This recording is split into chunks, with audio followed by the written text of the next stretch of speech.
भारत और जर्मनी के बीच अहम समझौतों पर आज हस्ताक्षर हुए। जर्मनी की यात्रा पर गए प्रधानमंत्री डॉक्टर मनमोहन सिंह ने आधारभूत ढांचे, विनिर्माण, विज्ञान तकनीक और स्वच्छ एवं नवीनीकरणीय ऊर्जा समेत विभिन्न क्षेत्रों में जर्मनी को अहम साझेदार बताया। वित्त मंत्रालय ने सार्वजनिक क्षेत्र के बैंकों से 78 और जिलों में डीबीटी योजना को अमल में लाने के लिए बुनियादी ढांचा 31 मई तक खड़ा करने को कहा। सरकार की इस महत्वाकांक्षी योजना का दूसरा चरण 1 जुलाई से होना है शुरू। प्रधानमंत्री पद की उम्मीदवारी को लेकर बीजेपी और जेडीयू के बीच तकरार कायम।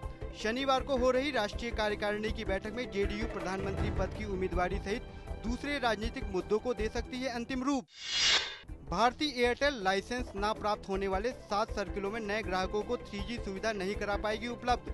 हालांकि उच्चतम न्यायालय के आदेश के मुताबिक वर्तमान समय में 7 सर्किलों में उसके जो उपभोक्ता हैं वो नियमित रह सकते हैं। भारती एयरटेल के अध्यक्ष एवं प्रबंध निदेशक सुनील मित्तल और एसआर समूह के प्रवर्तक रवि रुइया 2G स्पेक्ट्रम आवंटन मामले में दिल्ली की अदालत में हुए पेश। अदालत ने इस मामले में सुनवाई की अगली तारीख 16 अप्रैल तय की है। भाजपा सांसद नवजोत सिंह सिद्धू की पत्नी नवजोत कौर ने कहा है कि भाजपा के अंदर उनके पति का घुट रहा है दम। कहा, उनके जैसे ईमानदार व्यक्ति को पार्टी ने नहीं दे रखी किसी भी प्रकार की स्वतंत्रता। भाजपा नेता मुख्तार अब्बास नकवी ने कहा, सिद्धू की नाराजगी को लेकर पार्टी के पास अभी कोई आधिकारिक खबर नहीं। भाजपा नेता ने नवजोत सिंह सिद्धू को बताया पार्टी का बड़ा नेता। भारत और मॉरिशस के चुनाव आयोगों के बीच आज नई दिल्ली में सहमति पत्रों पर हस्ताक्षर हुए। सहमति पत्रों के जरिए तय किया गया है कि दोनों देशों की चुनाव प्रक्रियाओं को जानने समझने के साथ साथ प्रशिक्षण को भी किया जाए शामिल।